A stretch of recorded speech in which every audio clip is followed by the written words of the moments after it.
bathroom I did about 5 or 6 years ago. I'm just updating the video to include how I installed it. So the shower stall was all waterproof for me, and I started with the ceiling and installed the Mosaic tile in the ceiling. Then I put a ledger board up to hold the chair rail, which are very heavy tiles, so they wouldn't slide down. And so you put those in place, you let the thin set dry, and then you remove the ledger board once the thin set is set. And when you do this, it's very important that you set that ledger board at exactly the right height, because you're not going to have any adjustments afterwards. So this tile was all a 8x8 limestone tile, and the design included some dots in the lower portion of the shower stall. So all these corners are custom cut. I had to cut all the corners that you see here so that I could get these inserts, these dots in the corners. And this is very time consuming.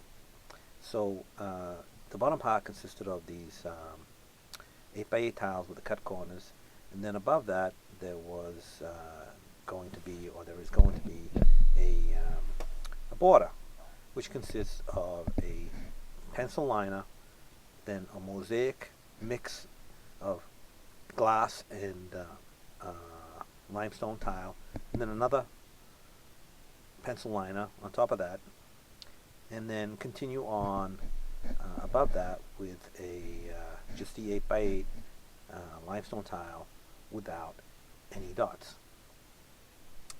And the bench seat was missing, so I had to prop up the tiles at the bench there so that I could get the bench seating afterwards. Now on this, as you can see here, the mosaic tiles are a little bit darker in some areas. And what happened was, when this tile came in, a couple of sheets came in without the light mosaic colors, so I didn't notice it when I put it in, but afterwards I had to pop out some of those dark ones and put in some of the light ones so that would all match in the end. So anyway, this is all installed with thin set.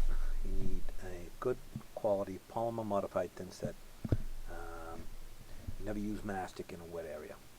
The grout lines are about 1/16 of an inch wide, so it's very thin, and so when this gets grouted, it's all going to be with unsanded grout. That piece of OSB you see there is just a guide to know where to cut the tile, as there's going to be a glass window there when it's finished. So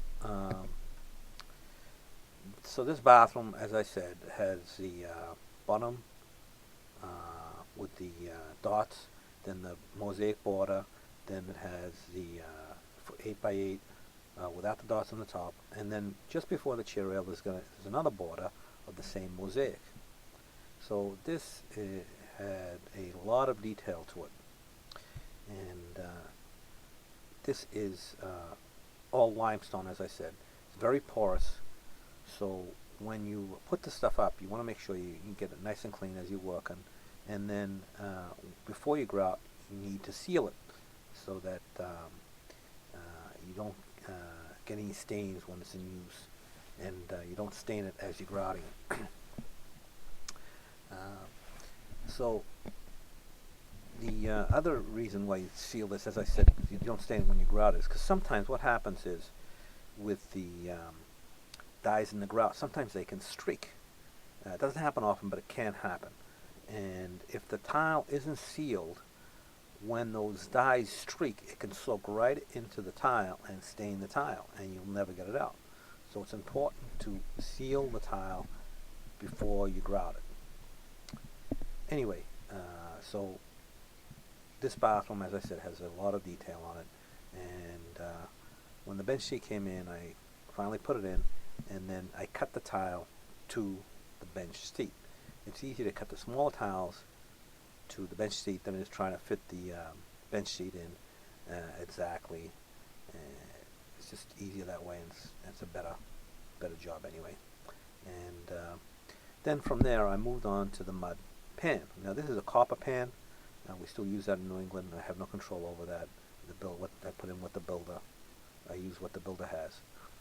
And the way I do the copper pan in the mud in the copper pan is I put some piles, I level off between them, and then I fill in between those piles, and then I continue around and get a completely level perimeter.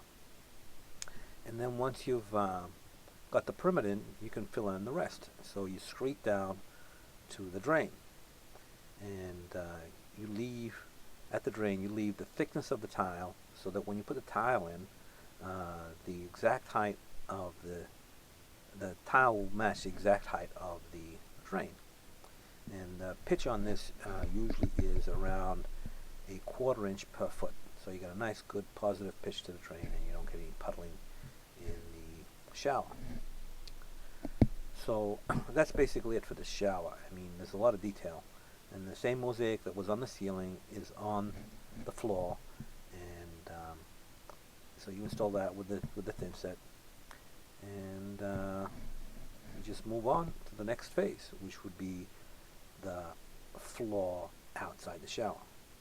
Now this bathroom had two different areas. It had the shower area where the toilet was, and then it had the vanity area. So in the shower area, so you use the same tile, only a 12 by 12 format, and square to the room. Then in the doorway between the two areas, we use some of the mosaic tile as a transition. And then in the vanity area, we used the same 12 by 12 tile on a diagonal and put some dots in that floor as well.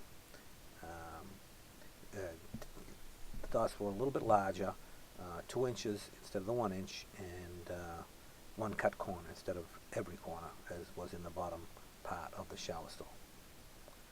So that was basically the floor.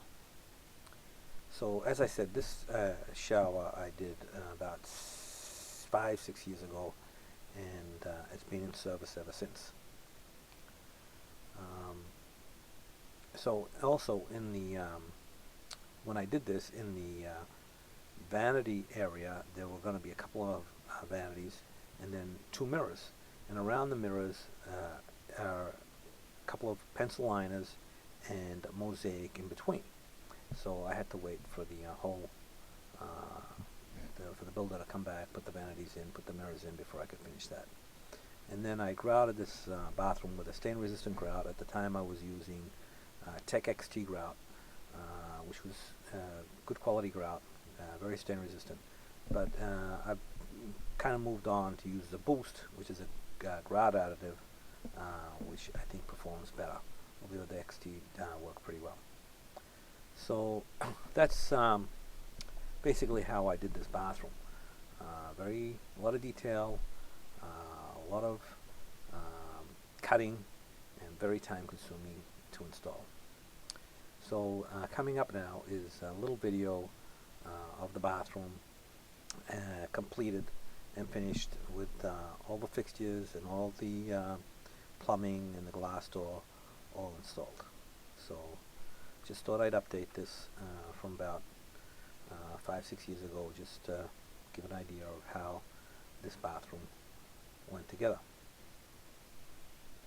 And this limestone is a high maintenance product which needs to be taken care of, cleaned, and periodically sealed. It's fine to use, just gotta be aware of the maintenance issues with a bathroom like this, and you know, clean it the proper way and maintain it the proper way so that you get years and years of service out of it and keep it looking like new. So that's it. That's the bathroom that I did a few years ago.